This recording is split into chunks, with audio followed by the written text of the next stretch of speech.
Mm.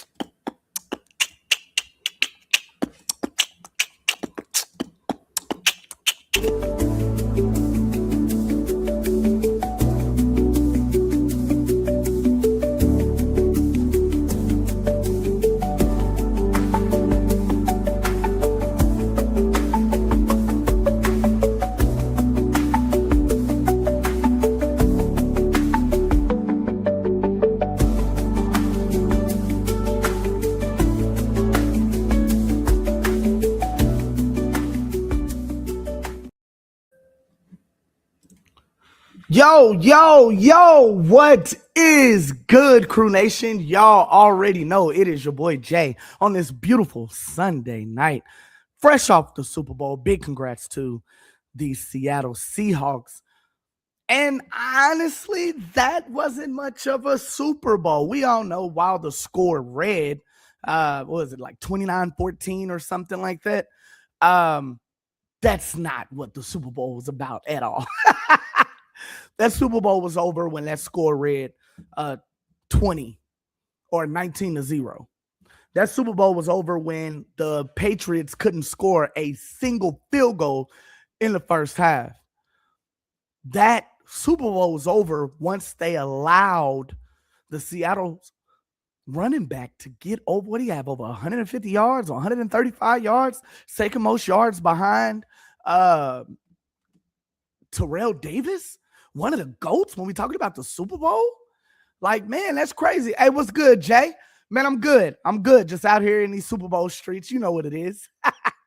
Just out here living a little bit, man. Doing what I need to do. But did you watch the Super Bowl? Let me know. Did you watch the Super Bowl? How was it? Who'd you think? Do you think the person who won was supposed to win? That's what I'm talking about right now. That's kind of what I want to know. Give me a second. I gotta get some water, man.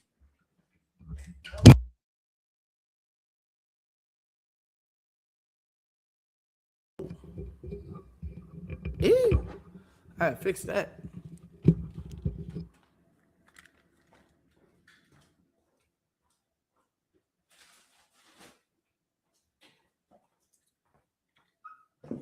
I be forgetting I'm connected to this thing halfway. Y'all let me know if y'all can hear me or if I need to turn my mic back on.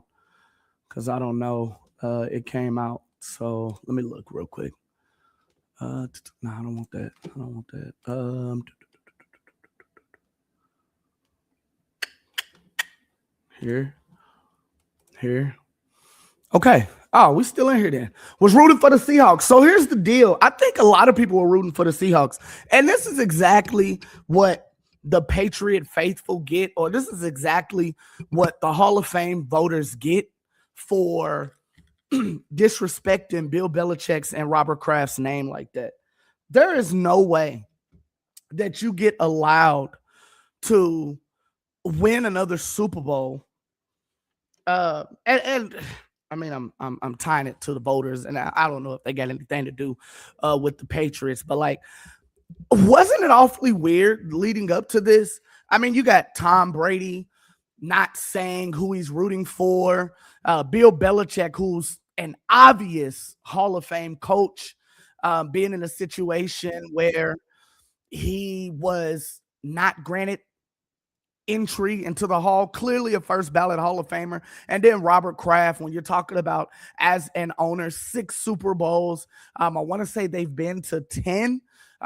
People are going to try to resolve this or try to point this to, well, you had Tom Brady. But my thing is this: while that is accurate and while that is in fact the truth, no coach wins without having great players, right?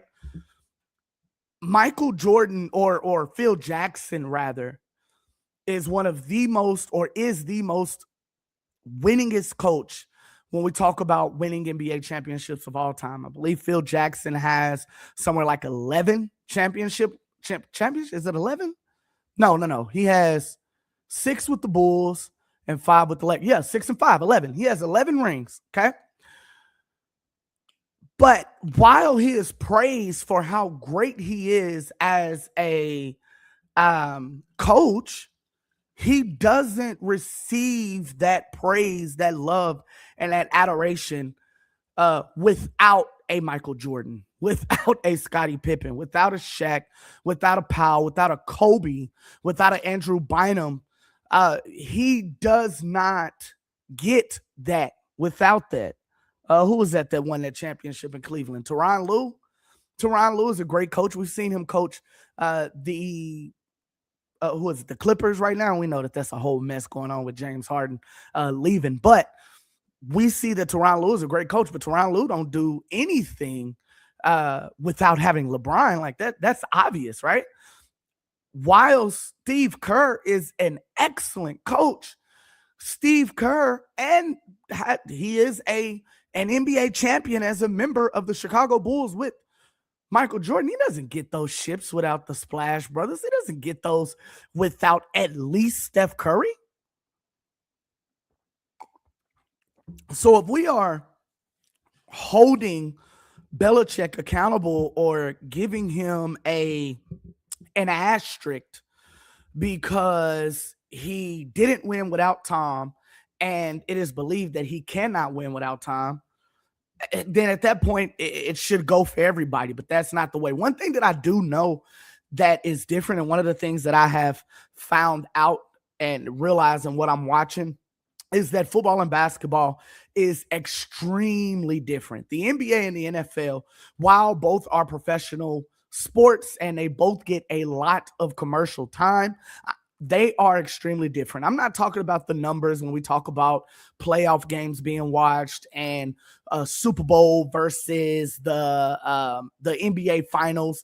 I believe it's like somewhat 50 million to watch a Super Bowl versus like 16 to 20 million watching the NBA Finals. There is no comparison when we talk about the biggest professional show in modern sports or in sports or in America or in the world. Well, I don't know. We can talk about the World Cup. I guess the World Cup would beat out the Super Bowl, but past the World Cup, it's the Super Bowl. So there is no comparison there. But when we talk about the way that your Hall of Famers are treated, when we talk about the way that how much it counts on if you won a ring or not, there are plenty of people in the NFL who are former players who are regarded as to be some of the GOATs and never tasted or won a championship. You think about somebody like a Michael Vick, right? Michael Vick will go down as one of the greatest icons to ever grace an NFL stage because culturally he was it. When we talk about athletically, he was it.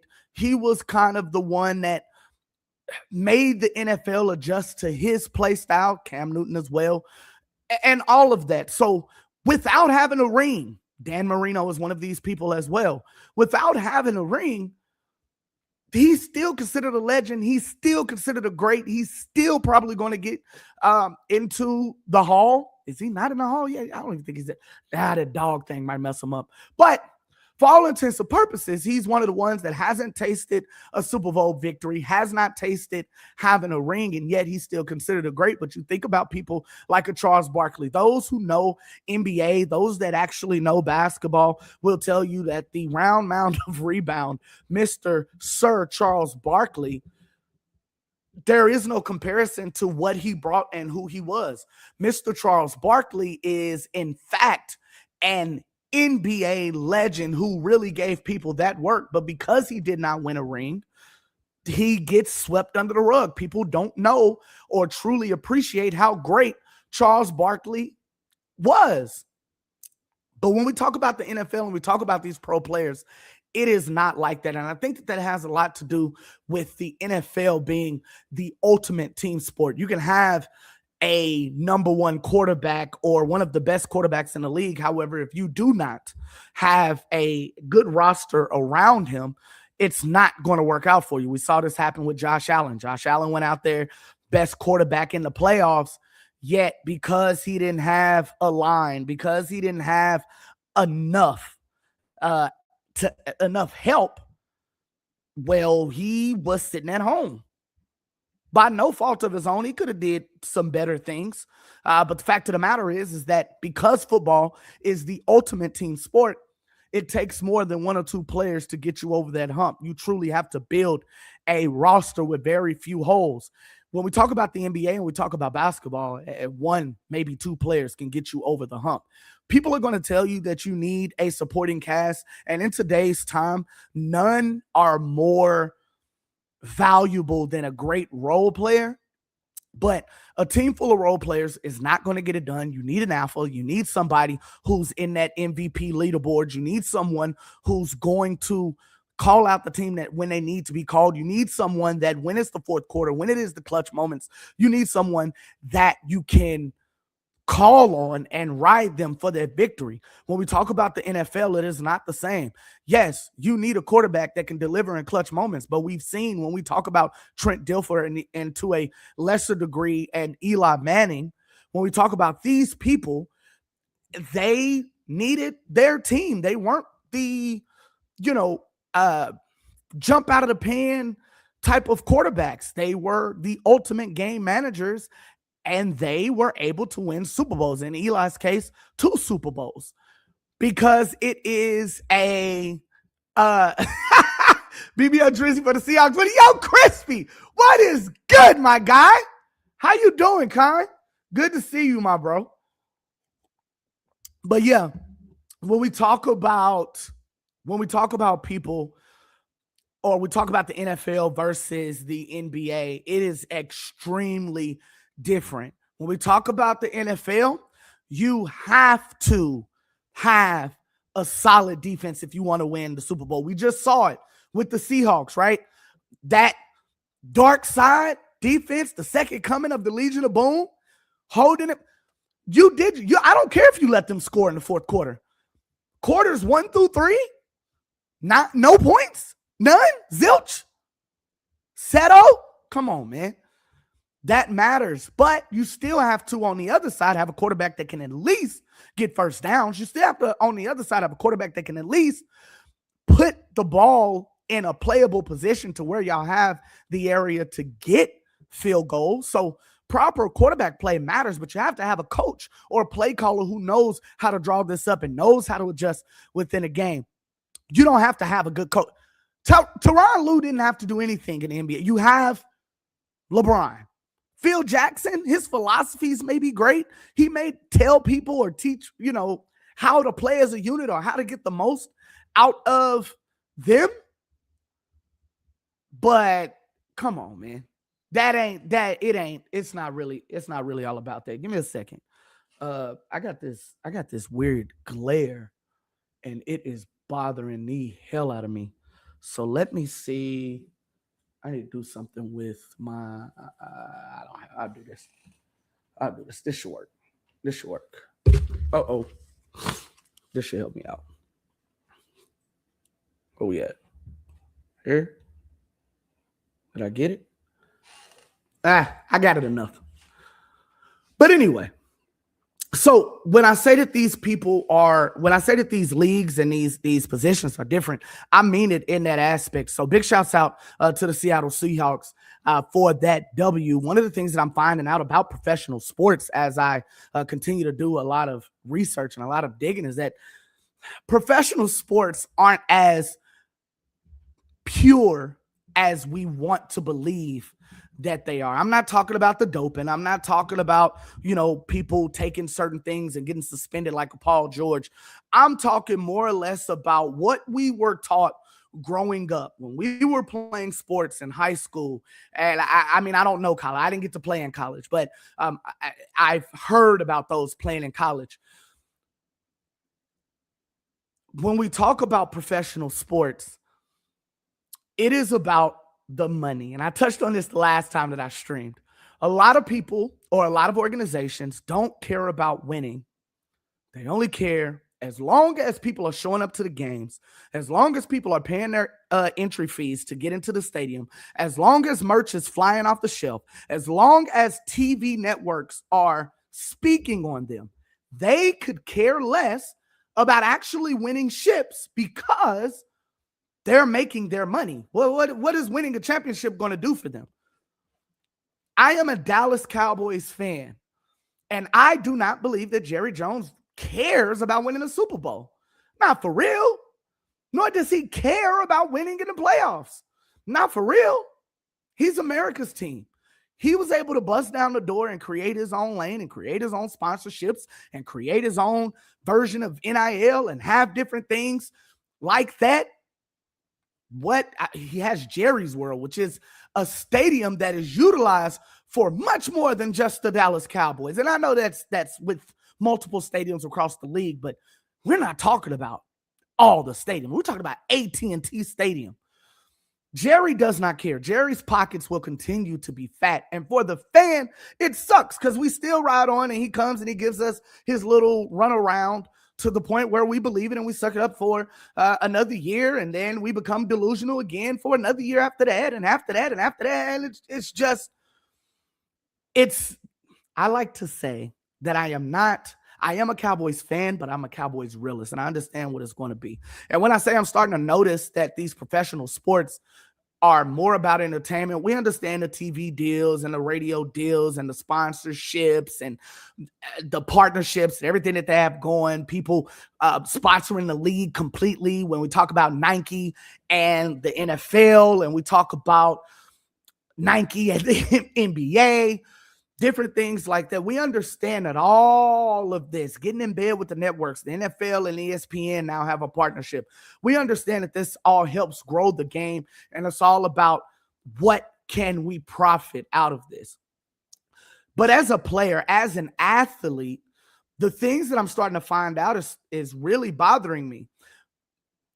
I was paying attention. I had been watching Jeff Teague's podcast. Jeff Teague, if you don't know who he is, he's probably one of the funniest podcast people when we talk about NBA or ex-NBA player podcast. One of the things that Teague has always been a part of is he's always been a part of like every major story. I don't understand how, but he's been a part of every major story. And one of the things that he said, and I've heard this before, not from him, I believe Gil Zarina talked about it at one point as well. I didn't understand that these things were accurate, but this is the reason why I like ex-players having podcasts, because they get you a inside look into things that you wouldn't otherwise know, right? And Teague talked about his time on the team and coming to a team and how he was balling out. He was averaging like 20, he was doing what he was supposed to do. But when he went to a certain team, they didn't want him playing that way. They understood how good he was. They understood that he could change some things. They understood that there were certain shots and certain things that he could make. Yet, one of the things that they didn't want him doing was taking away shots or taking away plays from other players, other star players that they had on their team. Okay, it was a kid out in Miami that talked about playing with the big three, Bron, Chris Bosh, and Dwayne Wade.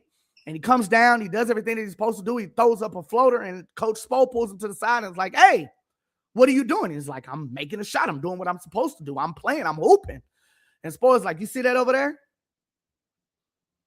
That's LeBron James, future Hall of Famer, one of the greatest to ever play this game. That guy over there, that's Mr. Dwayne Wade, the mayor of South Beach. You see that? That's Chris Bosh. Who is that right there? And he's like, oh, that's Ray Allen. Right. The leading at the time three-point shooter in NBA all time. We don't pay them this money to watch you play. We don't have them here to watch you play. Get them the ball and go sit in the corner. And that bothered me.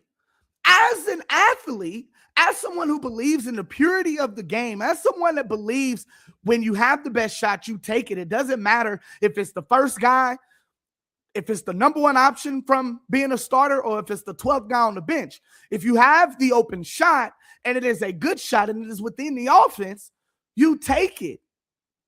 If you want to win, going back to my point about franchises and people not wanting to win, if you want to win, you take that shot.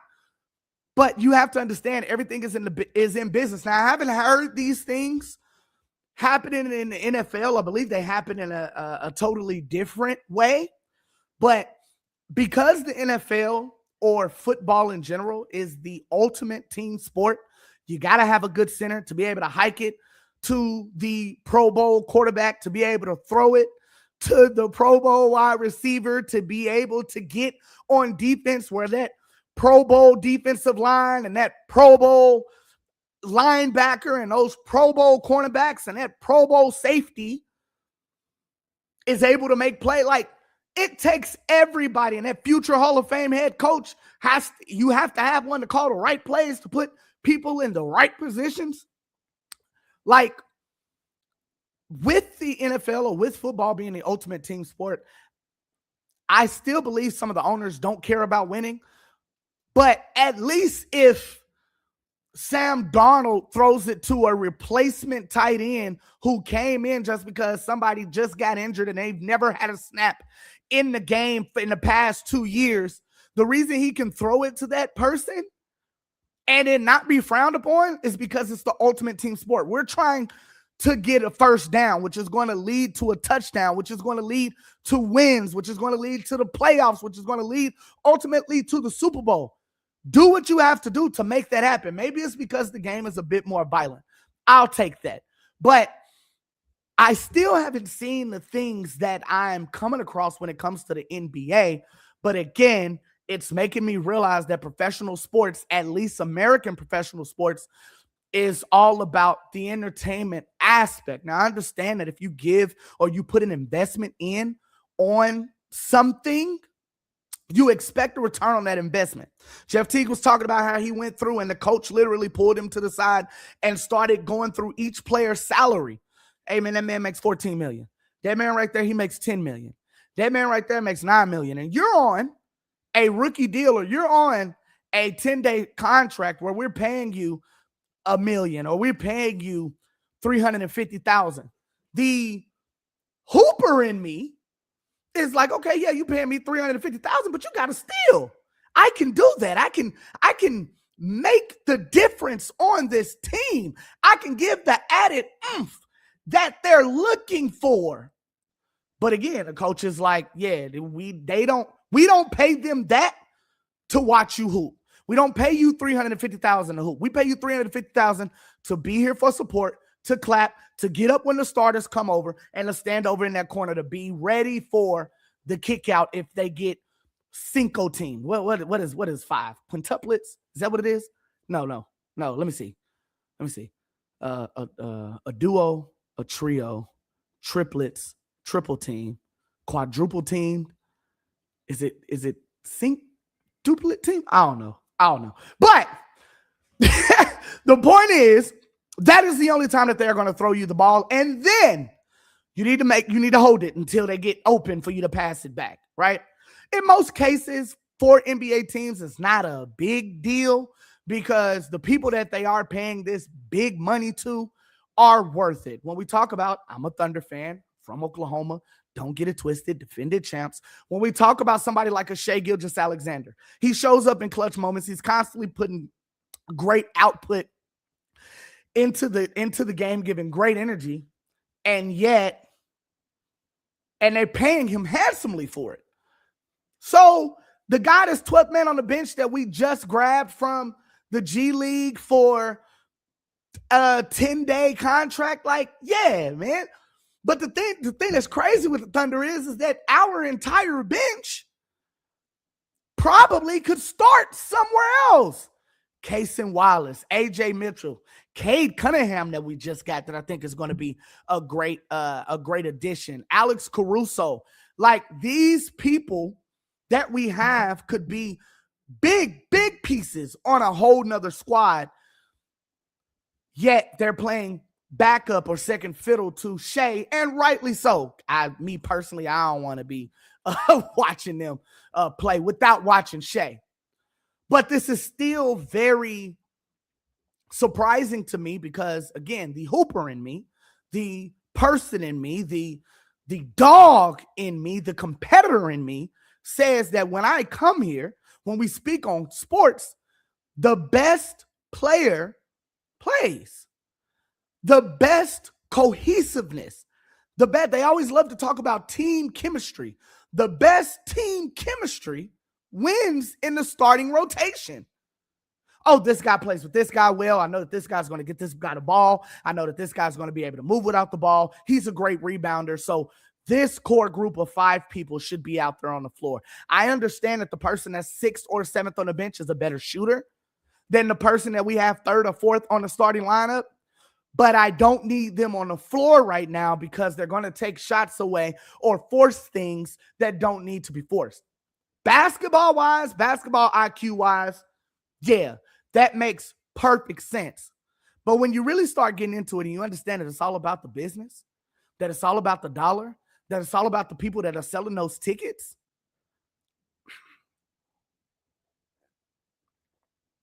it sucks being a basketball fan. Now, I know what you're going to say. If you want to watch real basketball, go watch college.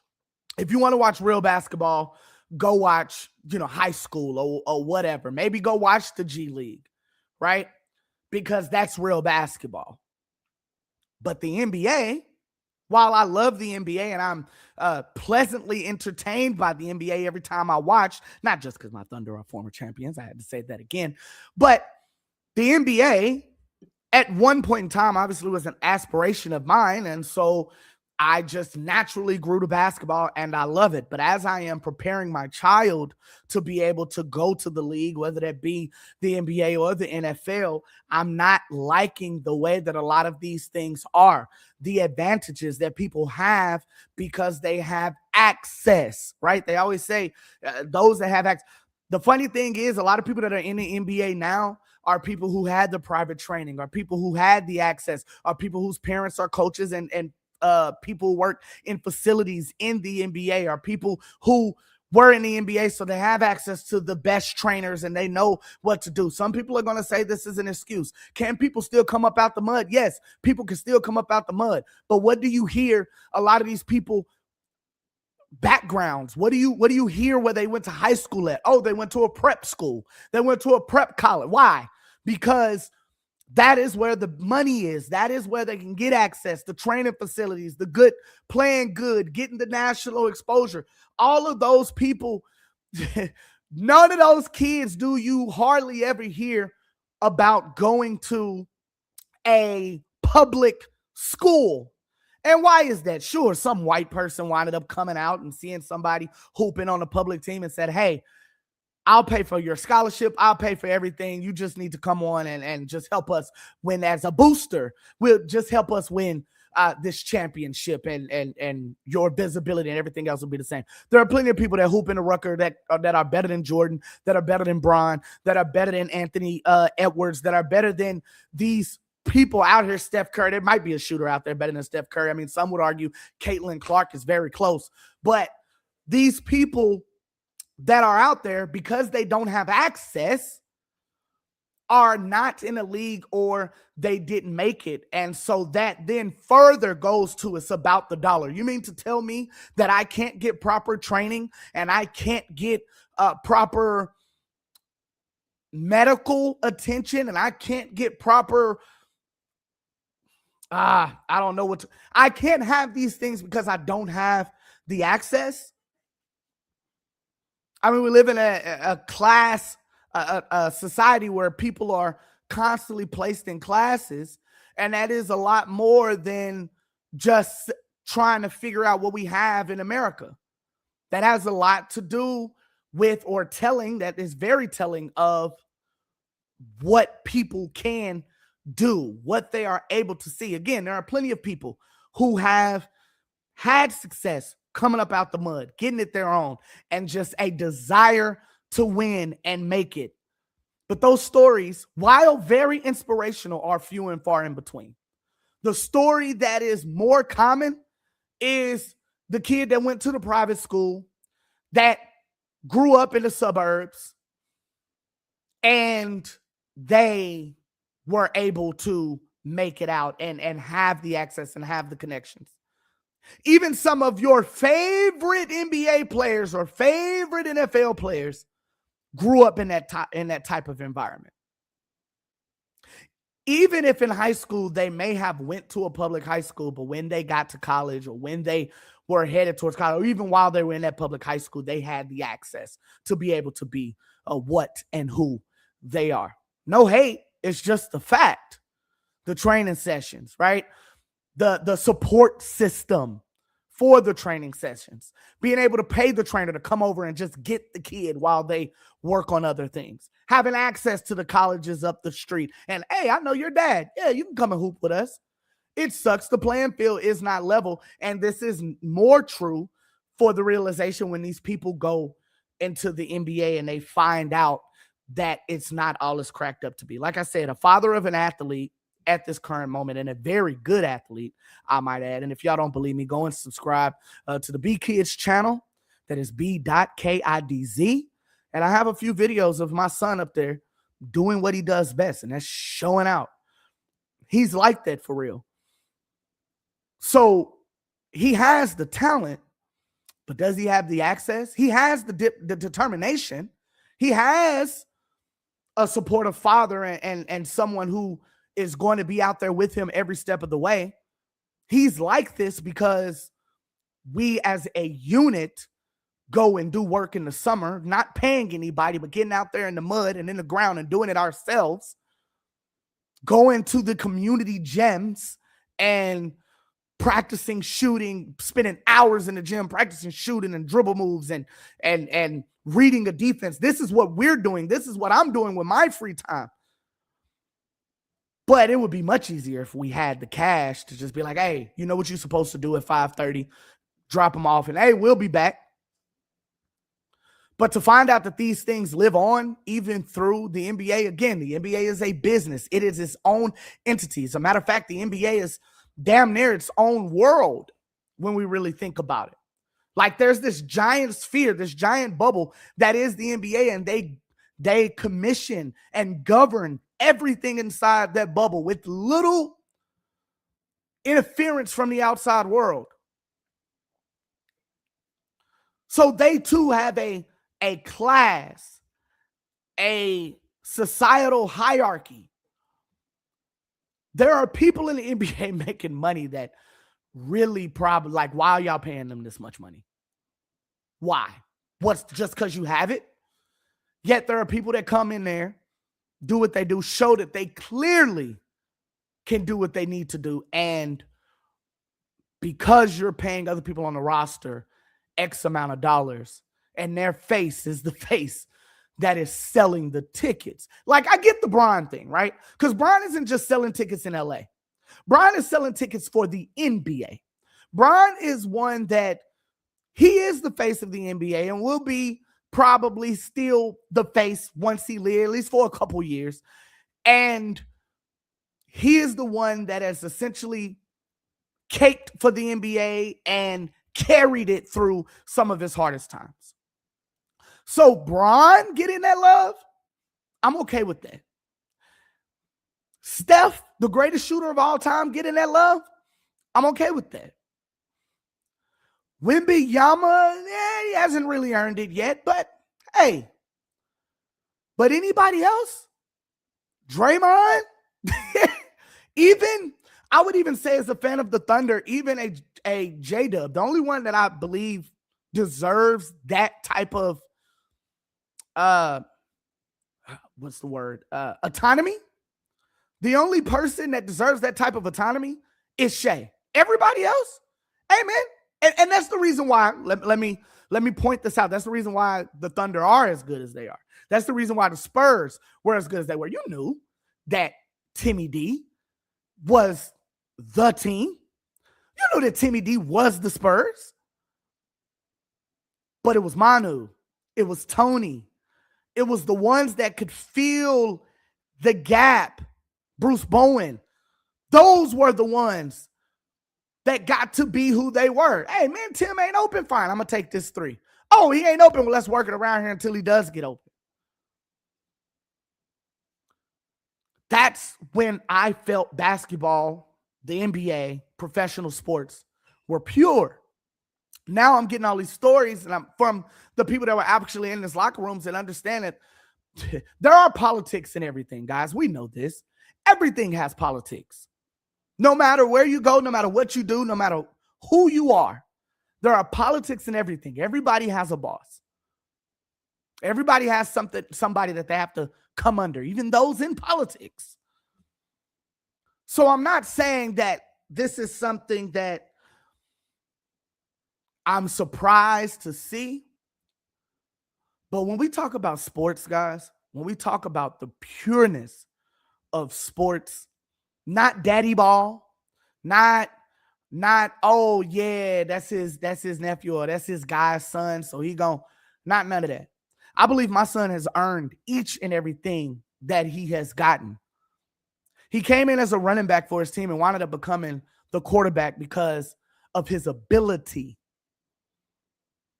Yes, I was the coach, but I didn't make that decision. They came to me. Why? Because of his ability. But you mean to tell me that that doesn't matter when they get to the pros? Then what's the point? We play the sport because we love the sport, right?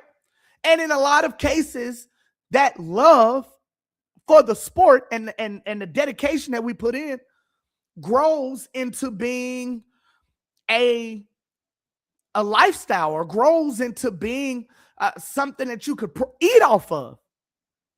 And I'd be damned if I went through the broken bones and playing through injuries and sacrificing in a lot of players' cases their life to come and sit on the bench because you pay somebody $14 million. Maybe I'm tripping.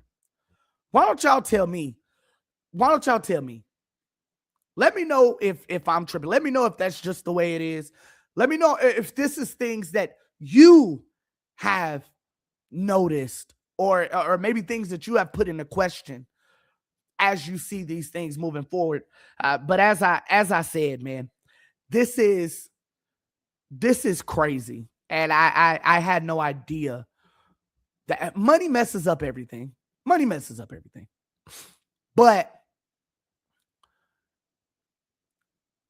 it's when you believe in sports, when you believe in the purity of sports, when you believe that the best man should always be the person on the floor or on the field, the best guys, hearing stuff like it's a bit heartbreaking, man. It's a bit heartbreaking. It's a bit heartbreaking, man. I ran across a story where a lot of artists, I had no idea that this was going on, but apparently there is a country music festival going on, headlined by Kid Rock. And those of you all that know of Kid Rock was one of the few people accepted or are deemed as acceptable in the black household, along with NSYNC and maybe Christina Aguilera and different ones like that who are not truly of color. You can say Christina Aguilera because she's Latina, but when I say of color, y'all know what I mean. I mean black. And there are certain people that I believe Bobby Caldwell is one of them as well, but that's because he tricked us all. But when I say that, those that grew up in a black household, you know, like, or those that were in black circles in when you went to school or whatever the case was, you understood that there were certain people that were deemed as okay to listen to. Like there was not a question, a second guess on, oh, you listening to them? You know, you think about it, Justin Bieber is one of those people, right? Granted, he makes R&B music, but he's one of those people. There's always a rapper or two, right? Mac Miller, Eminem, Jack Harlow for the brief time that he was kind of really rocking with us. And then when you get to the pop side, there are a few people that it's okay to listen to. While I'm not the greatest fan, my daughter loves Taylor Swift, and I believe that she is considered appropriate, or maybe you wouldn't get looked at or frowned upon if you were caught listening to her. This is the biggest pop artist in the world currently, right? It is Tay-Tay. She even jazzed it up for you guys. But when we talk about people, Kid Rock was one of those people. And if you listen to music or you have your face in music, maybe this has a lot to do with me being from Oklahoma too. right? Tim McGraw is fine to listen to, different Jason Aldean. Like these are country artists that because we're from here, and I'm not a fan of country music, but these are people who, oh, you listening to them? Oh, okay, Kane Brown, right? He has the look. If you know what I'm talking about, Kane Brown has the look. So he's okay to listen to. Look, I'd even go as far as to say, don't kill me for this, but Morgan Wallen. I know what he did. I know what he said. I get it. But his music bangs. And he wasn't talking to me. So, with that being said, okay, there are few people that are deemed appropriate or okay, or you won't be outcasted for listening to them. And when I was growing up, and Kid Rock was one of these. So apparently there's a festival that he has been a part. I don't know if it's actually his festival, but it is a festival that he's throwing and that he's been working very close to. But yo, Jay, go look. If you don't know who Kane Brown is, hey, if you don't know who Kane Brown is, go and just Google him. You know what? I'm going to do it now. I'm going to do it now. For those that don't know, give me a second. I'm about to do it right now. Because for those that don't know, Kane Brown, okay? He has the look. Okay? This is this is Mr. Kane Brown. Okay, let me all right. So we're gonna do this one here. All right, check this out. Oh no, I don't want it like that. I don't want it like that. I don't want it like that. I'll do it like this.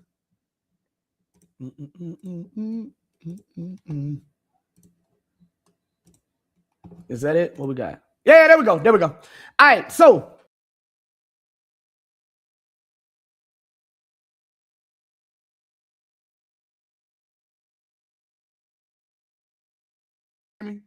okay. Anyways, we back in here. So, Mr. Kane Brown, he has the look. Am I lying? Tell me. You understand? Right. Okay. So you get it. So if you were to listen to a Kane Brown, okay, it would be deemed appropriate, right? And actually, he's an athlete too, Mr. Kane Brown is. I watched him play in the flag football game for the I watched him for the oh dang, I can't do it, huh? There we go. I watched him play in the flag football game for the NFL, showing up and all of that, and that was pretty dope. He, like I said, he is an athlete. But I want to know something. Let me see. I just want to know. Do y'all know what I'm about to ask? All I put in. Look at this. All I put in is Kane, and they already knew what I was about to ask. So it's the first thing that came up. So Mr. Kane Brown, yes, okay. So this is again, Mr. Kane Brown is appropriate, okay. But at one point in time, so was Kid Rock.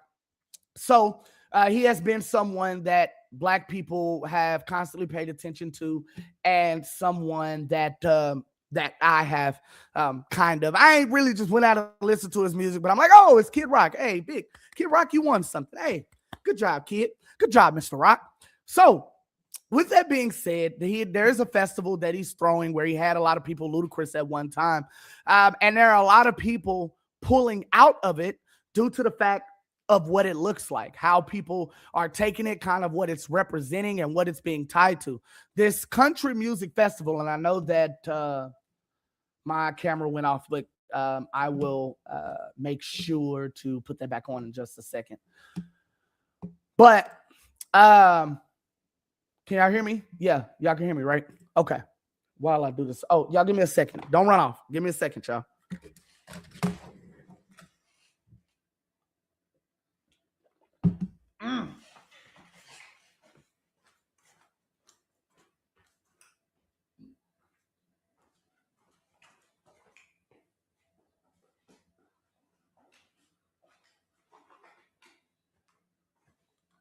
I'm still here. Give me a second. So I had a theory Kane Brown was black, but I didn't want to actually say it because you could be wrong. I mean, you know, people fool people. Sometimes it just they know how to trick folks. So I wanted to take the safe bet, but I did have a theory when it came to Mr. Kane Brown. But again, Kid Rock, as I stated, is one of those people that was a purpose. So anyways, there is a festival that he's throwing. Let me see if I can find that festival too. Let me see if I can find it. Kid Rock Festival. Okay. So, yeah. So Kid Rock's the Country Festival. Apparently in South Carolina, they've actually canceled the show because so many people have actually pulled out. Now, the reason why they're saying that they're pulling out is because this show is, if y'all didn't know, the 250th birthday of America is this year. And this festival is having a bunch of, no, that's not right. This festival is having getting a bunch of backlash because they're saying that they support it. Now, granted, you know, we're all happy and proud to be in America, but people often tend to forget how horrible this was for everybody who didn't look like Mr. Kid Rock.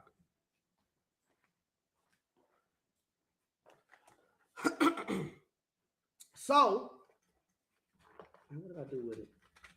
Oh, it's in my thing. Hold on, y'all. Oh, no, here it is right here. One of these is it. One of these got to be it. So people tend to often forget that. Apparently, Ludacris was actually on this festival.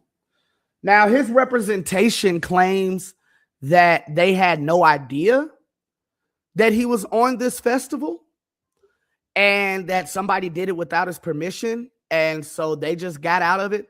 But several artists are pulling out of this festival because they don't want to be associated with what it's about. And I think that that's a W for these people that are actually pulling out. Apparently, Kid Rock is a huge MAGA supporter.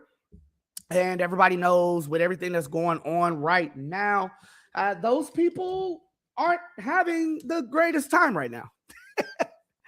And ever since Daddy Trump got into office, anybody associated with the red hat, at least in the broader stance of society, has been outcasted, disregarded, and never to be heard from again. See, right. So you said Ludacris was called a sellout on social media, right? Right. After supporting this, I think it's mad crazy that social media has this much.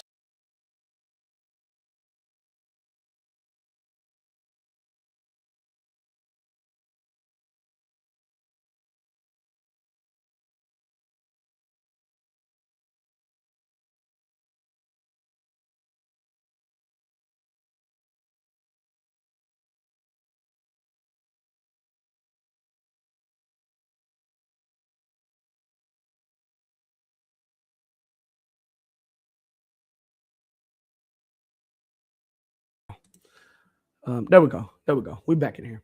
Anyway, my bad.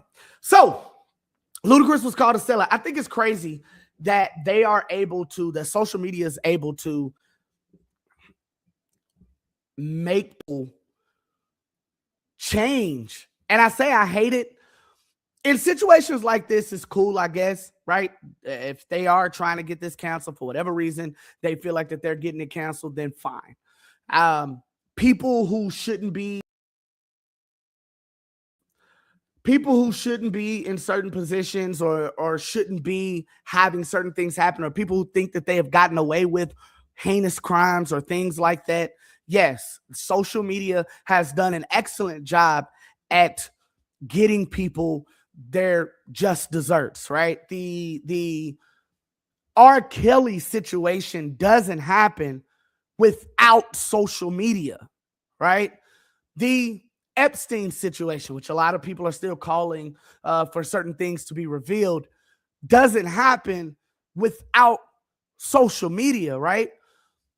Social media pushes the boundaries of what can and cannot be called out. Social media has failed to counsel people in a lot of situations, but in this case, like you said, with Ludacris, social media called him out, and I believe with a lot of these other people, social media has called out people as well. There was a group, I believe they were called Shinedown, who said that they felt like they couldn't be a part of this festival, specifically in this area, because they felt as if it was causing a divide, and their music was utilized to bring people together. And this isn't something that they wanted to be a part of. And whatever, that's your own reasoning. But people behind the scenes, without any formal explanation, are pulling out of this festival. And one can only think because the public perception of it doesn't look that great. Now, if people actually cared about their public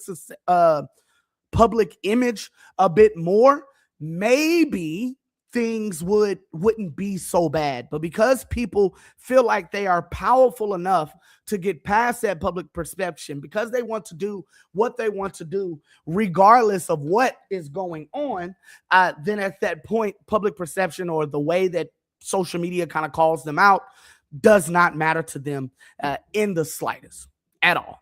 Look at Kanye West right now, right?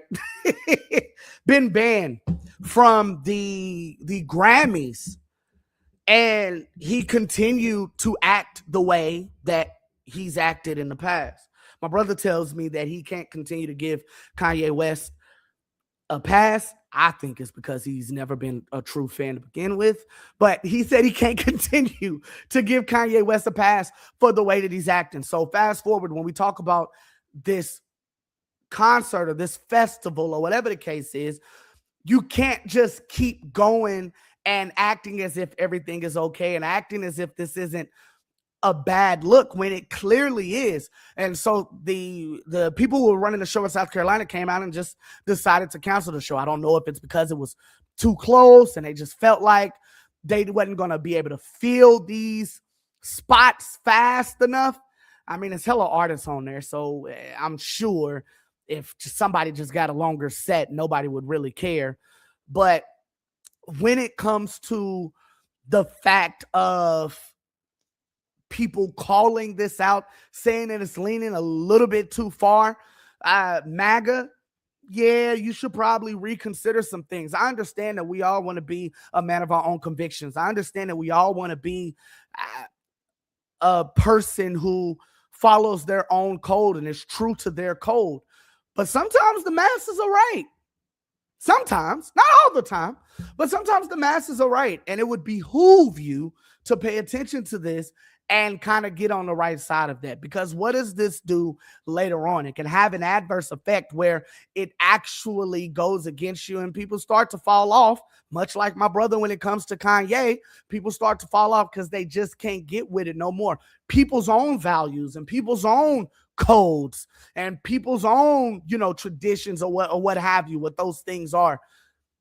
They guide them. Their own moral compasses guide them, and a lot of times it guides them away from what you're doing and what you have going on. Now, to me, this is a very interesting thing on to what's happening. Like I said, with Ludacris, he claims his team didn't know about him being on there, so he pulled out. But Ludacris was going to be a part of it because I believe Ludacris had did something about with them just the year prior or a couple of years prior. But again, social media gets loud enough, and then you have to really think about it. You got to think about the business aspect of it. What am I going to do with this? Am I going to crumble under the pressure and not do what I want to do? Or am I going to listen to the voices and be like, you know what? They might have a point. I believe that all things deserve a consideration. I believe that all things at least deserve something where you second guess it. But when we're talking about actually just changing your code based off of the opinion of others, I don't know if I can rock with that. I believe that is, you're not truly being yourself. If it is truly a conviction that you felt after thinking about what they said, then yeah, all right, let's go with that. But if it is a situation where you're truly just doing it because you don't want to look away, then at that point, I don't know if I could truly rock with that. While Kanye has done some asinine shit, like while he's done some things that I don't think can be forgiven in some aspects, one thing I can say about Kanye is that he's true to his code. He's true to his compass. He is a man that is one with himself and one with his decisions. Now you can say, well, he did write an apology letter to the Grammys. Okay, yes, he did. But you got to think about what the Grammys are. The Grammys are, the funny thing is he doesn't care about anyone giving him a stamp of approval. He doesn't need it, according to himself. I mean, this is somebody who went head to head with one of the biggest shoe companies in the world, in Adidas, and essentially won, right? It was a lot of product that they could not move because he wasn't the face of it anymore. And they lost hella money splitting ways with him because of wait for it, the public perception of Kanye. So they didn't want to be associated with it. But he went head to head and essentially won in that. I've seen him do this multiple times and get out of a lot of places. James Harden reminds me a lot of Kanye. Y'all can put those two together however y'all want to. But he does these things, and he goes against the grain. He just does not care. But for him to write an apology letter to the Grammys, I get it. This is, regardless of what the fans say, regardless of what your mama say, regardless of what your peers say, this is the academy that sometimes otherwise don't know shit about hip hop. Look at how Cher mispronounced, or look how Cher said that Luther Vandross was winning a Grammy instead of Kendrick Lamar. The Grammys in general are disconnected from hip hop. Now, how do we change that? People get on the board, people get on the voting committee, and they actually vote. You have to be really a hip hop head. You have to be a real,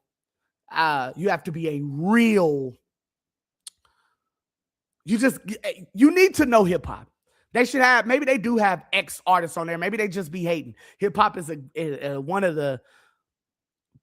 the few genres of music where haterade or haterism is alive and well.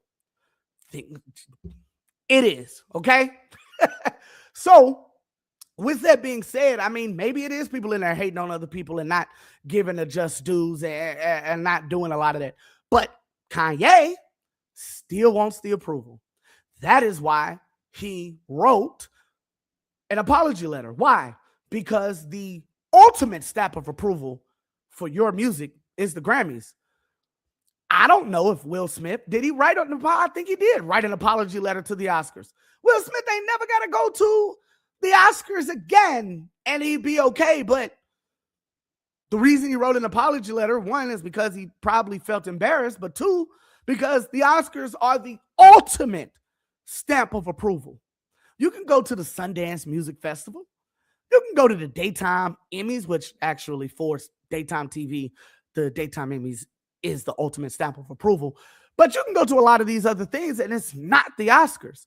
In Kanye's case, you can go to the BET Awards, you can go to the MTV Awards, you can go to the Billboard Music Awards, but none of them are the Grammys. Why does Nicki act the way she does? And it's always around Grammy time. Because she knows that while she's the queen and while she doesn't need anybody's approval, she would still love a Grammy. Because that is the ultimate stamp of approval. So, when we go into speaking about Kid Rock and he has everything going on, I mean, maybe he should look at this and kind of stop. Will it be a shot to his money or his pockets? I'm sure it will be.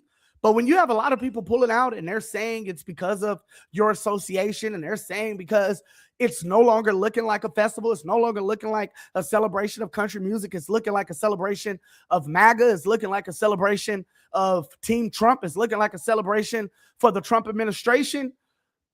And Kid Rock has been very outspoken about his stance and his support of those.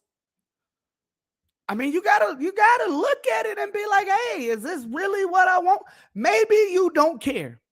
But if the Dixie Chicks can rebrand themselves after nearly 20 or 30 years to just the Chicks, just because they don't want to be associated with the Confederacy and everything that's going on and things that have shown light to what that whole Southern pride and the good old boys is all about, then you, Mr. Rock, can make that same decision to kind of think about, just give it a second thought. You know, a lot of people always be like, I didn't give it a second thought. This is a situation where you probably should give it a second thought. Give it a second thought, think about it, and come back and see what's going on. Because again, ultimately, it is going to cost a hell of a lot more money when they just stop showing up than it would if you were to just take a second opinion on this. Take a second guess and get this together, man. Are they wrong for pulling out? Again, peer pressure. I mean, if you want the money, go ahead and do it. Hell, get on stage and denounce MAGAnism for, if it's really that big of a deal for you. Like I said, I like those people who cannot fold under the peer pressure and truly be them and be a man of their own convictions.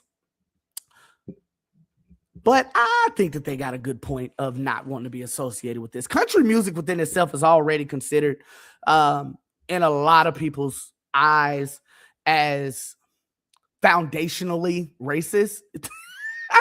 Like, yes, there were black people that started country music and grew up and really pushed that genre. But for the most part, it is foundationally racist, and these things come with doing that music. Sure, you could say that violence comes with doing rap, and I'll point you to CHH. But in that, you can stereotype it. I'm okay with that because I'm doing that here. But foundationally racist, man. You know what I'm talking You know what I'm talking about. But yeah, foundationally racist. But you can just take a second look, man. Take a second look and think about everything that's going on. Speaking of concerts, I got a dilemma, Jay. And I need you to talk to me. Everybody that's in here right now, I want y'all to talk to me, right? Okay. So I went to a concert on Friday. Went to go see New Edition, Boyz II Men, and Toni Braxton. Really, really big. A lot of silver folk in this concert, but it was an amazing show. Okay. Something really amazing happened to me, and I'm a little upset that people aren't enjoying it as much as I believe they should. Now, tell me if I'm tripping, right? So for Christmas, I purchased my wife tickets because she is a huge fan of New Edition. I purchased my wife tickets to go to the New Edition show featuring Boyz II Men and Toni Braxton. One of the things that me and my wife love to do as a unit is we love to go to these shows or just go to concerts in general. And one of the things that we've always said, because we have kids, because we have other responsibilities, just being in the building is enough. I don't care if it's nosebleeds, whether we're going to go see the Thunder or the Cowboys or Lizzo or Lil Wayne. No matter who we're going to go see, we're okay with just being in the building because it's about the experience. It's about the vibe. We get time with each other and we get to do together what we love to do, and that is music. We both love, absolutely love music. And so this is something great for us to do when we go out together, and it's just fun. It's just fun.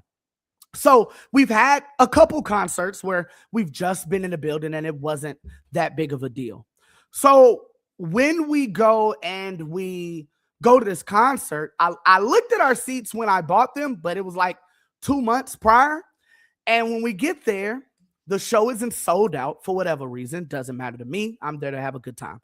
So show isn't sold out. So if you've been to any concerts, if you've been to any pro wrestling events, or you've been to anything that they expected more than what they do at these venues, a lot of times they always put a curtain, right, to cover the empty seats. I don't know if it helps the artist or it helps the players or it helps, whatever show you're at. But I do know that on TV, it looks great. Low lights, curtain covering the seats. You can't really see how empty it is. So we're up there. I'm talking big nosebleeds. I'm talking we had to hike to our seats. I'm talking about when we rode the escalator up to our seats, it was only like one other couple riding the escalator with us. And there were a bunch of empty seats in our area. Apparently, everybody else was rich. Okay, fine. Y'all can have it. But we go in the show, and we're watching, and we're having a great time. I'm down there in tears for some of the music that they're performing, because I have this connection with New Edition where knowing their story, knowing where a lot of them came from, knowing the struggles that they've been through, to see everybody up on stage in their, at this point, 50s and above, still performing, still having dance moves, still caring about their craft, taking care of their voices, outside of Bobby, but he had a lot going on. But doing these things to be able to give a great show, and me seeing these things, feeling like I got to live a part of their life, watching the New Edition story, feeling like that I got to be a part of their life, seeing them on stage, and maybe a bit emotional. And we're up here, I'm talking to my wife, I'm like, hey, there's seats around, like on the other side of this curtain that we can get a better view of, and nobody's here. So my thing is, if we get halfway through the show and they ain't here, they don't care enough, and we're going to get no seats. She's like, you know what? I'm good. Like we all right. We're fine watching her. And I'm like, okay, baby, I did this for you, so we're good. All the time, like I'm watching half a show. Because in the corner of my eye, all I see is curtain. And so I'm trying my damnedest to not allow this to take me out of the show. So and take me out of enjoying this, because again, this was a Christmas gift for my wife. So I'm enjoying it as much as I can, having fun, enjoying it. But this curtain is really just I see it out the peripheral, and it's so bad, y'all. When I clap my hands, you can legitimately hear the echo. That's how bad it is. So that all happens. We're there, we're enjoying it. About 30 minutes into the show, let me not do that. This worker, okay, who worked for the facility, comes up, and he's going around, he's looking at people, and I kind of hear out the corner of my ear him ask these people, do they want to move, or they can move if they want to. This is what I'm hearing, okay? This is what my brain is telling me that I hear. And the funny thing about this is that I told them, or I told you, I had just talked to my wife about trying to move. So I'm sitting here like, yeah, I know she said she all right, but if he gonna say that we can move just over, we could stay up here in the nosebleeds, but just over to where this curtain isn't in my eye, cool, we all right. So yeah, this worked. So we go, and I make sure to make eye contact. Apparently my wife is looking at this man at the same time as she heard the exact same thing I did. So we both turn around back, and we're looking at this man, just kind of hoping that we're being pick-me's at this point. I don't care. I'm hoping he says to me that we can move as well. Just to fast forward a little bit, as we were getting into, what's good, Jay? Good to see you, big boy. Hey, appreciate you for being here. So, look, check this out. So, as we're going into the show, we see that there's a couple in front of us, and as they scan their tickets, the lady says, oh, your seats have been upgraded. We need you to go around to the box office, and they'll get it fixed. And I'm like, damn, I wish that had happened to us. It always happens.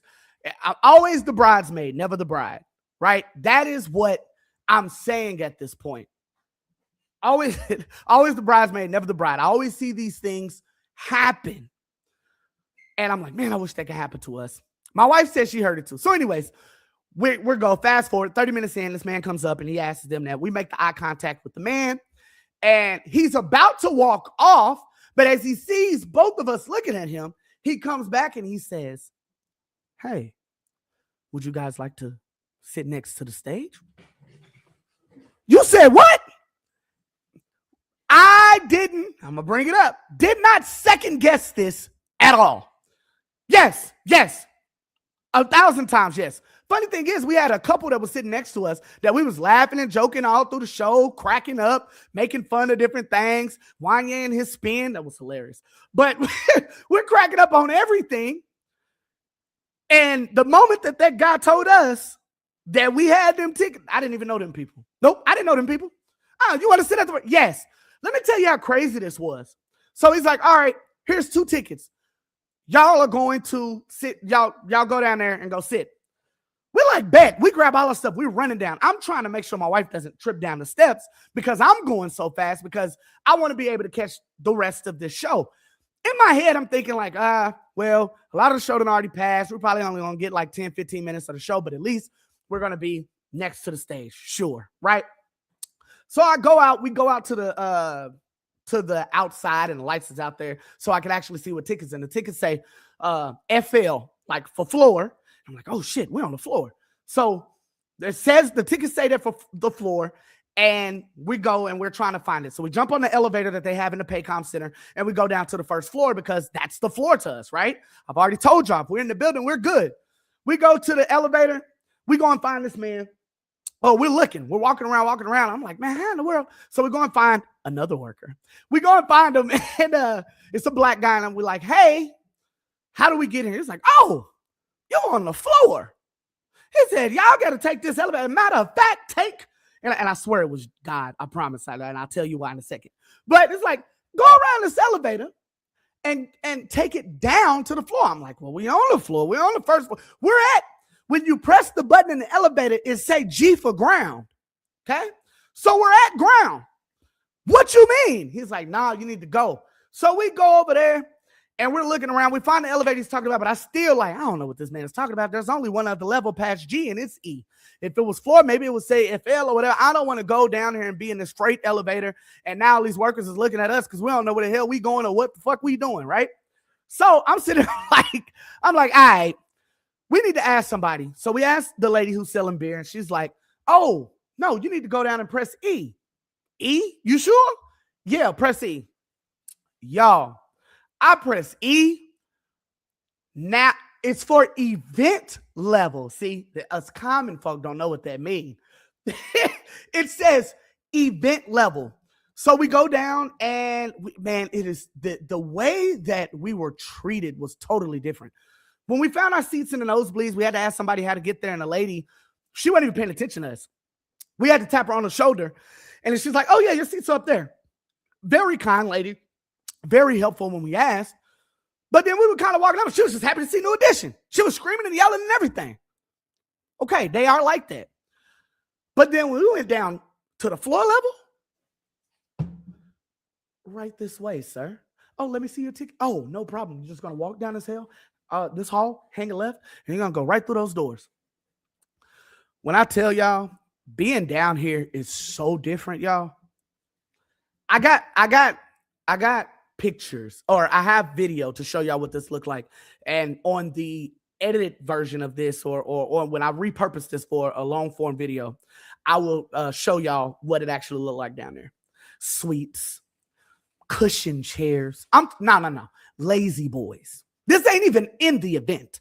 Lazy boys and everything that, and just, damn near, it was probably what they Ace of Spades. That was probably down there. Crystal for the old people. Like it was like that kind of stuff was down there. I was almost scared. And the reason why I told you that I think that black man was God, because we spent all this time trying to find our way down there after he told us what elevator to get on. We go down. And as we're walking down this hallway and people are escorting us, he says, You didn't think you were running to me again, did you? You ain't even, what? Sir. So I'm saying, it's weird.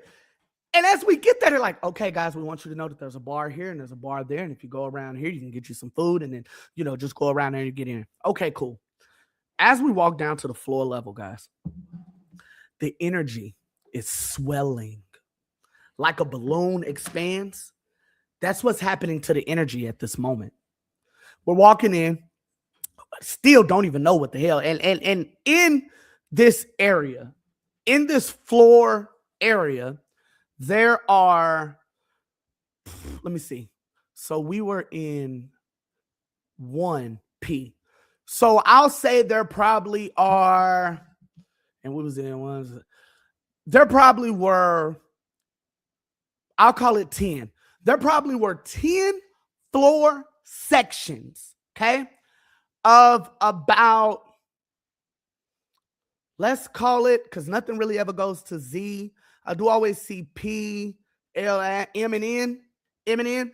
Okay, so I'll say elemental P. I'll just say P. There were 10 floor seat sections with about 20 chairs long ways, or 20 chairs long ways. And what's P? What letter of the alphabet is P? Is it like 16, 17? A, B, C, D, E, F, G, H, I, J, K, L, M, N, O, P. 16! Ooh! Aha! Look at me go. But anyway, there are 16 rows and about, 20 chairs in each row. Let me not exaggerate. I'll say there are 12 to 15 chairs in each row. So as we come and this energy is swelling, I'm like, oh, he said by the stage, but I'm sure he meant just on the floor. They're floor seats. That's still huge, right? So as we're walking down and this energy is swelling, my wife is like, man, you need to find somebody to figure out where we at, because these aren't traditional seats and we can't tell where we're supposed to go. I'm still looking at the fact that the tickets say floor. So yeah, I'm lost too. So we go and we find a lady who's at the back by the audio booth. So if you've ever been to a concert, every concert I've ever been to, the audio booth is pretty much the same. It's on the floor, gated off by a gate, a little guard rails or riot rails, whatever you want to call them. And it's on the floor, but it's always towards the back, right? So we find a lady that's right there and we go towards the back and we say, hey, these are the tickets we have where we're supposed to sit. And she kind of looks at us, and at first, kind of like she didn't want to help until she saw our tickets.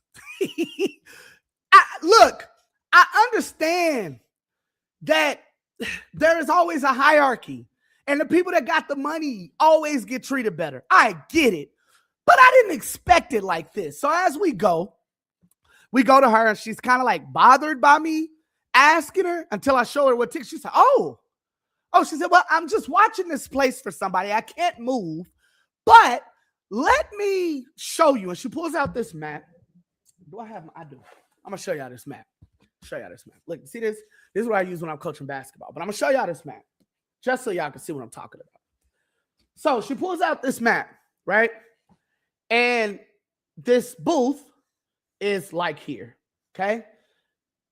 As we come up, she's sitting here for the booth, okay? Y'all see that? So she's sitting here, all right? Here's the stage way up here. Stage. S for stage, okay? She's back here, and she's like, oh, hey, this is what I'm going to do. I'm going to show you. So these are the way the sections were sitting. Section here, section here, section here, section here. And then it was like a section that did this here. So I'm sure it was like that on the other side.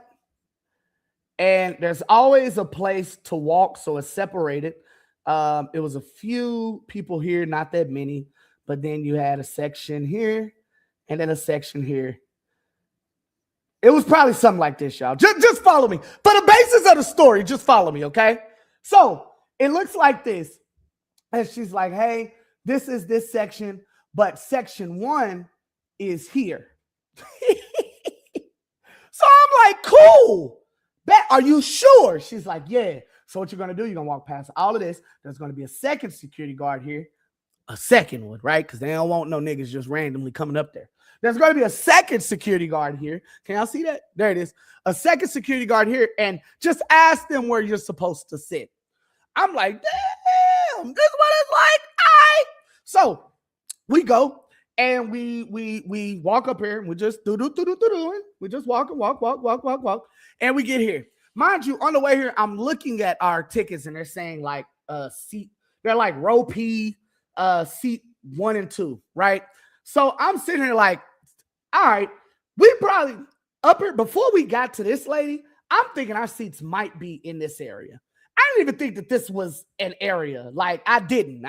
From what I could see in my original nosebleed seats, there was no extra area. But anyway, we go through and we walk through here. Everything's great. And we pass these people and I start looking at them like, yeah. Oh, no. Don't frown upon me. We're not late. We've been here. But anyway, we go and we present our tickets to this man. And I tell you what, whoever that man is, I'm going to call him John. He was a nice man. John had our backs. See, apparently, I'm about to preach. Apparently, there was somebody in these seats. There was somebody up there. Apparently, some people felt the same way we did. And it was like, if these people don't show up, we're going to take their seats. So we come up here. We show John, and John's like, and he starts talking to people. He's like, hey, let me see your ticket. What ticket you got? Oh, okay, no. We're trying to figure, okay, so you're going to sit here and pee. P, mind you, this is a stage. There's a little barricade, and I'm going to say P is about this small. P is this row here, right back here, right on this back row. And 1 and 2 was literally right here. And right here. Can y'all see that? Where is that? Yeah, there we go. Right there and right there. Okay. Now, John, shouts out to my nigga John. John says, he gets up, he's like, hey, show me your tickets. He's doing a little flashlight check. Okay, no, they're not sitting here. Oh, row P. This is row P. And it's people sitting in the seats that we're supposed to sit in. I don't know which ones. I'm new here, guys. I have no idea what I'm doing. So I tell the people, and I'm like, I don't tell anybody. I'm letting John handle this. And John is an old man, too. John ain't no big, stocky, no nothing. Like, John was just there to enjoy the show with everybody else and make sure that niggas got to the seats they were supposed to be in. Big shouts out to my nigga John. I don't know what his name is. Whatever your name is, if you actually see this, I really, really appreciate you. And I should have said thank you then. Actually, the worker that gave us the tickets, I really should say thank you to him, because thank you for real. But anyway, so John, he goes, and it's a person sitting. Hold on. Let me draw this up on my board. So there's a person actually sitting here. There's a seat here, and then we're 1 and 2 here. So there's actually somebody sitting in this seat. As far as like, I guess actually, I don't know. And then there were 2 people actually occupying the seats that we were supposed to sit in. So John, he goes to them and he says, hey, these are the seats. These are their seats. And they're sitting there trying to argue with John about them being really, they didn't want to move. They had gotten really, really good seats up until this point, a really, really good, dashing show. They had enjoyed a lifetime of memories for those 30 minutes they were in those seats. But the lady that was in the other seat, I was like, okay, so where are the seats, John?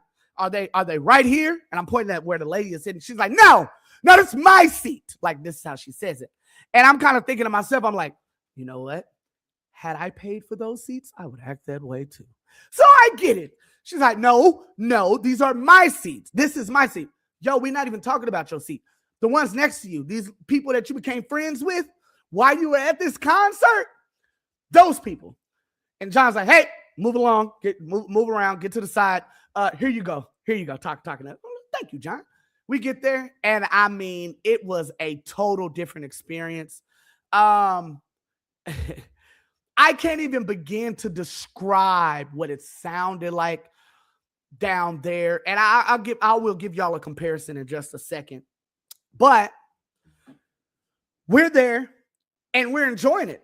Well, after a little bit, and I missed a part of the story and the point of the people that we left up front Winded up meeting us in the elevator to go downstairs to the event center. Awkward. Because they too got tickets. And we all went down there together. When they found, so we were up there stuck trying to find an elevator because we never had been to the floor before. We go down and we are, they see us in the elevator. We laughing and joking like, we didn't know. Yeah, it's going to be a whole lot better going there. Everything like that. I'm invested in the story. I appreciate it. Because this is the big look. I'm gonna ask y'all a question in a second because I've been a little bit perturbed by this, but I'm gonna ask y'all a question in a second. So we go and they're right behind us. They ask the same lady, and after we go and get situated by John, we see John get up again. Why is John getting up again? Well, John gets up again because our friends that we left in the nosebleeds that we met on the elevator that we left at the lady who told us where we needed to be because we didn't know what seats they had, come trotting down, and John come and look. Now, this time, I know John ain't talking to us because John just helped us get these seats. But would you know, the same people that was sitting in our seats moved down 2 seats to let us have our seats, and then they were now in our new friend's seats. And I wish I would have got their name because we really built a connection. If you're seeing this, hey, hit me up. Let me know if that's y'all, man. We would love to kick it with y'all again. But anyway, John moves them out, and they have to move. Me and my wife can't do nothing but crack up, right? Because these were people who were fully enjoying. That sounds bad. These were people who were in their mind enjoying a show from an area that they thought was a free for all because nobody had those tickets or those people weren't there. And I just find it crazy, really. And I really want to thank God. It's just wild because, you know, when you really want something and you feel away and he gives you the desires of your heart. And I know that may look like, you know, man, it was just a concert, but y'all got to understand. We spent a little bit of money. I think we, like in total, it was like $250 to be in the nosebleeds because we understand how legendary these groups and these people are. When we went and checked the prices for the seats that we were actually sitting in, they were $1,500 a piece. From the whorehouse to the penthouse, like that. And it wound up being the best night of our lives. Now, my issue with this is, the reason why I want to ask y'all, my issue with this is every time I tell somebody this story, and it's only been a few days, but every time I tell somebody this story, they don't seem as excited as I believe they should be. We weren't supposed to, and it happened. Concert seat colonizers. Exactly. Concert seat colonizers. Exactly, bro. But I don't believe that and I wonder, how do I get a job as a seat filler? That's actually what I want to do. It'll be a dope way to be able to go and get a job or be able to be at these concerts for free, essentially. I found a seat filler one time when I went to a WWE show, and they would not tell us how they became seat fillers at all. Either they were lying or they just really didn't want to give up the plug. And I'm like, nigga, y'all already got it. Like, let us get the key. But anyway, so when I tell people this story, they don't seem as excited as I think they should be. And I don't know, is that just because was it a you had to be there moment? I don't think that that's fair, right? When people tell me their stories, I try my best to be excited for them. And even if I'm not that excited for them, because I do have instances where I'm just like, man, you know, wow, you won $1 million. Like, I mean, that's dope, but shit, I'm still struggling. Like, unless the end of the story is going to be, and you too can have $1 million. Like, I don't care, for real. And I don't know, is that bad, or is that just regularly, like, is that just human nature? Because I don't consider myself a hater, right? Be great. I can watch somebody be great and not feel away. But sometimes you're just kind of like, man, what I'm going through in my life right now, like, I just really can't. Good news that isn't my own. I just can't do that right now. Like, I don't know. Does anybody else feel that way? Put it in the chat. Let me know. Do y'all feel that way? So But I have this issue, and me and my wife, and I had to tell my wife, I said, man, this is just going to be something that we're just going to have to continue to say, remember when. This is going to have to be something that you and I, we have built this through the 11 years that we've been together, through us being married for as long as we have, and us truly building a life together. This is going to be one of those things that only you and I truly can enjoy. And maybe there's beauty in that. Maybe there is beauty in, just having something that you know exactly how I felt, and I know exactly how you felt because we experienced this together. Now, maybe the couple that we were with, felt the same thing that we did, and maybe that's the people that we should talk to be able to get the feeling. But I don't know, man. I feel like the people aren't doing it justice when I try to tell them this story, and they're not jumping out the roof for excitement. When I tell you that that wasn't what we were looking forward to, and it was like, man, that's crazy. But again, maybe it's the selfish part about me. I want you to be excited about my story. That's the reason why I'm telling you my story. That's the reason why I'm sharing it with you.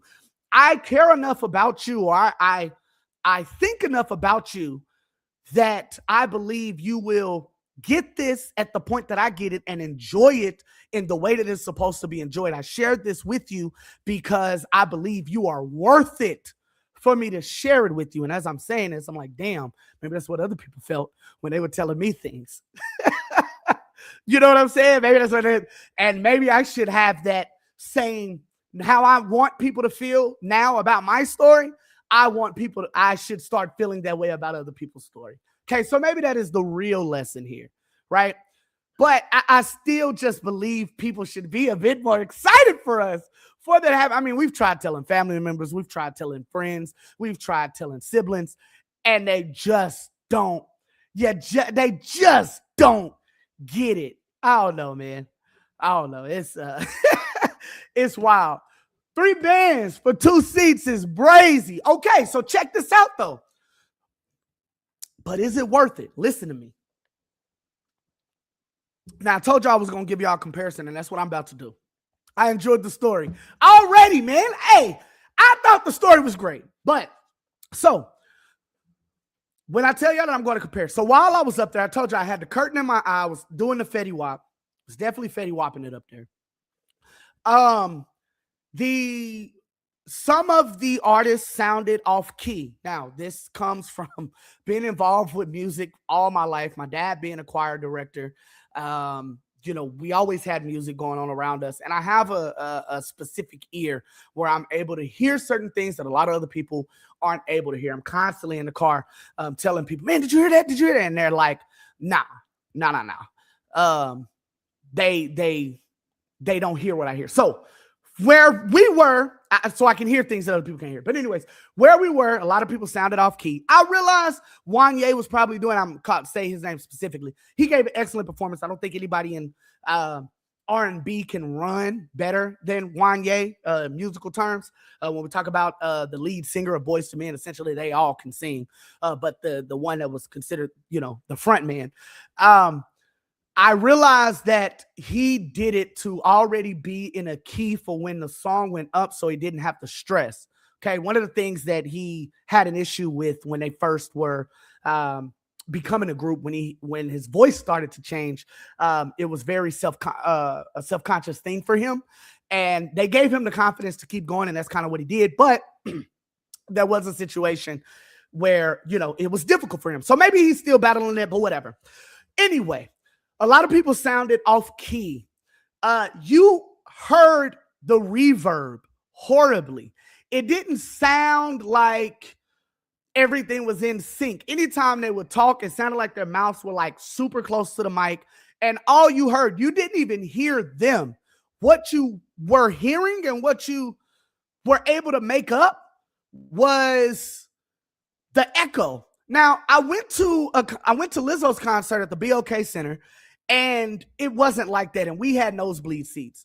But maybe being at the Paycom, it wasn't built for people to have an enjoyable experience in those nosebleeds. We had those same seats when I went to a Christmas Day game for the Oklahoma City Thunder this year against Wemby, and I couldn't even hear the whistle from the ref.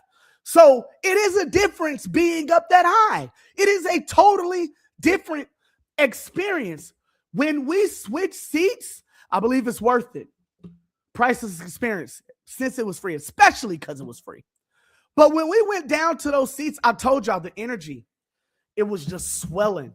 And the closer we got to the stage, you could feel it. The funny thing is, too, people act a little bit differently. I remember a comedian saying this one time, and he was like, you know, you niggas on the front row, y'all act differently. People on the front row, they just sit with their arms folded. Nothing's really funny. They just there for the vibes. People in the balcony about to fall out the balcony laughing at the jokes. Like they about to, you know what I'm saying? They about to lose it just to be in the building. And I understand that because that's how we were when we were in the nosebleeds. Like, I understand that. We were truly just happy to be there and taking the experience in for what it was, to the point where, yes, I was recording video. Yes, I was recording audio. Yes, we were having a good time, and I was getting memories, but I made sure to cut off my phone several times in the show. I was getting clips of performances while they were on stage, not the full thing, because I wanted to enjoy myself. Love the story. Thank you, Kelly Carter. Yeah. So with that being said, it is a totally different experience. By the time when we got to our seats, everything was crystal clear. We could actually see what they had on in full detail. They sung to us. They specifically spoke to us. They looked us in the eyes. They made us feel like they cared about us being there. I'm not saying that they didn't do that to the people that were in the nosebleeds. There were several times. There were seats behind the stage, and they turned around fully behind the stage to look them in the face and give them their own special performance. And we were down. We weren't at the floor yet. My wife said, man, they're lucky. Yeah, they're not lucky. Not lucky anymore after what we saw, but they were lucky in that moment. They look up, hey, man, I see all y'all up there. They don't see nobody up there. The spotlights is too bright. I done been on stage before. You can't see nothing past that light. That's why they look at the front, because they're able to look down and the light isn't blinding them. But anyway, that's another story for another time. But that was the difference.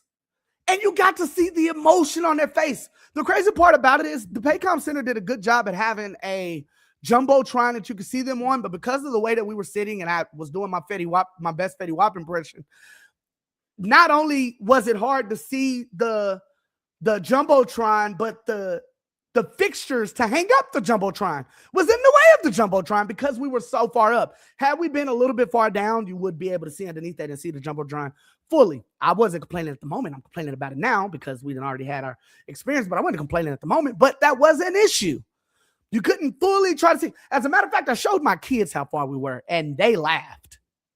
And then when I showed them where we was after that, yeah, then they didn't have nothing to say. But back to my point.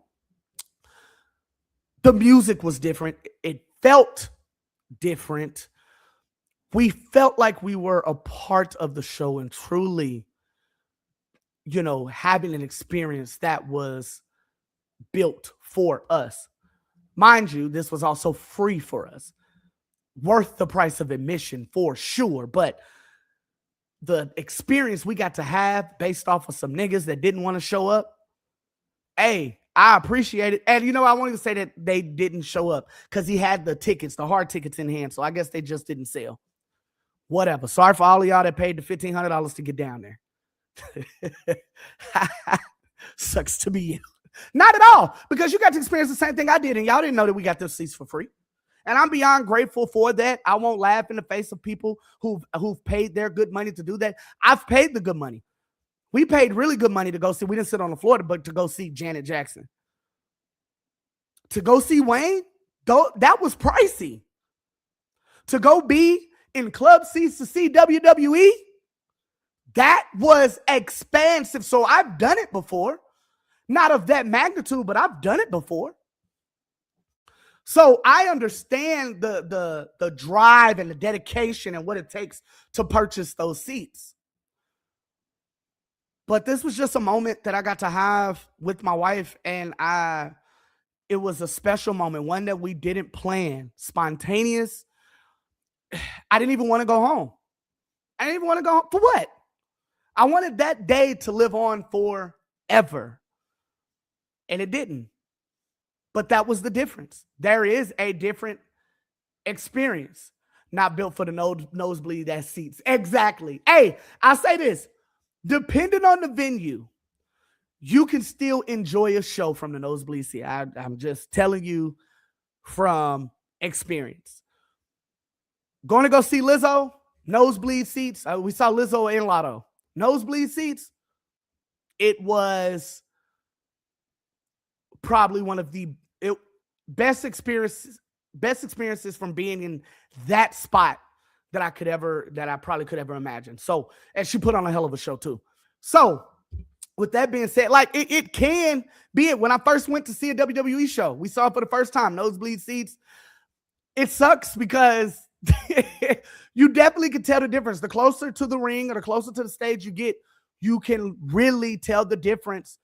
It is a different show. I mean, I'd hate to say it, but it is a different show. It is a different experience. But they, in fact, can be, unless you have something to compare it to. I think that that's the biggest thing. If you have something to truly compare it to, that's how you know. But if you don't know, you would. If you don't have anything to compare it to, then you'll never know. I'm not saying we had the luxury of comparing those things the same day. I'm not saying compare it in the sense of, oh, you know, we went here at this concert and a few months later we went to this concert and the experiences were different. Yeah, you can compare it very well out of that, but to do it within the same night and really truly get those comparisons in that moment, it's a totally different vibe. It's a totally different thing. I truly understood when people pay that money for those seats. It matters. It is worth it. It is something that changes everything. And I hate that we live in a society where money gets you better everything. But if they feel it's worth it, and it was in fact worth it. I mean, it was in fact worth it. But again, I ask, when you're telling somebody a story, do you want them to be as interested in it as you are telling it? Do you want them to be as invested in the story as you are telling it? Or do you want them to kind of be honest and be like, yo, I really don't care? Or do you want them to be polite and just listen and hear your story for what it is? You know, it used to be a conversation about getting people gifts that I used to have a lot.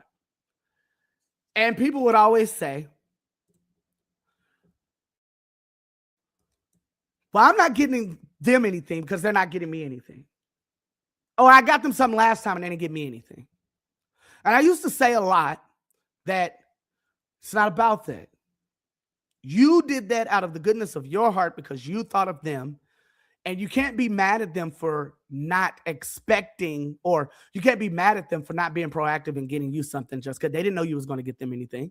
Now, maybe y'all did talk about it, but if they never said that they was going to get you anything, then why are we upset that we are getting them something? Yet, if I do get you something, I at least want you to be overjoyed about it.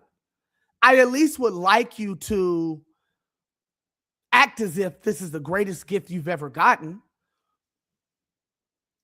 But it's about, when I give you something, you know, you said a lot. Hey, if you do something to somebody, you can't tell them how they should react. You're not them. I think that this is in that same kind of playing field. I'm going to give you this story raw, authentic, and I cared enough about you, or I thought enough about you to tell you because I figured you would appreciate this story. Now, do you get to pick their appreciation? Do you get to pick how they respond? Nah, I guess not, honestly. But come on, you gotta want it. I mean, seriously, you have to want somebody to be as invested as you. Says, in my opinion, it adds more to the story sometimes if the person is invested, right? Because if I can see that you're not invested in my story, I'm not even gonna tell you, like in the way that I told y'all this story just now. If I may start out with that level of excitement, but if I find you not as interested in the story as I believe that you should be, or if I find that you just don't care as much as I think you should, as I'm telling you this, I will dive off the story. Like I'll tell you, I'm like, man, you know, this dude came up and he gave us the tickets, man, and we went down. And if you're just like, oh, really? Yeah, man. And then we got to sit at the stage and it was cool. Like that's how I'm going to end the story. Like I wanted to give you all the details. I wanted to tell you. I wanted you to feel how excited I was about this story, but shit, you don't care. And with you not caring, I don't care. I don't care to tell you no more. And now I'm kind of disappointed. Is it okay for me to be mad? Is it okay for me to be upset that they didn't accept it the way that I wanted them to? I don't know, man. This was just a grand thing happening.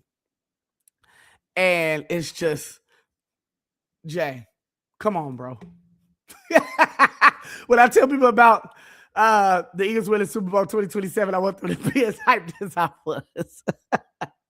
Hey, okay. If you're telling somebody in the NFC East division, they're not going to be happy for you. Come on, man.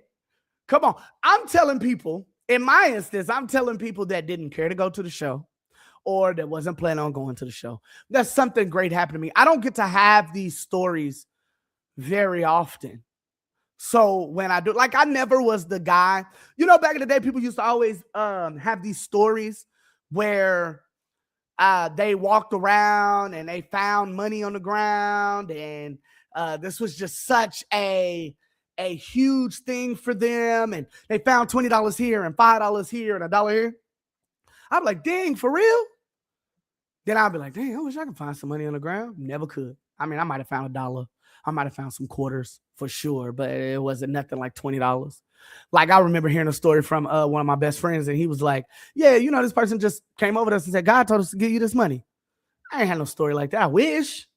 I would love a story like that. So when I get mine, now 37 years into my life, I'm excited. I want to go back and tell everybody that told me about their money story, about my New Edition story. And I want you to be just as excited about my New Edition story that I pretended to be about you finding money on the ground, man. You already know who it is, what it is, what we do, man.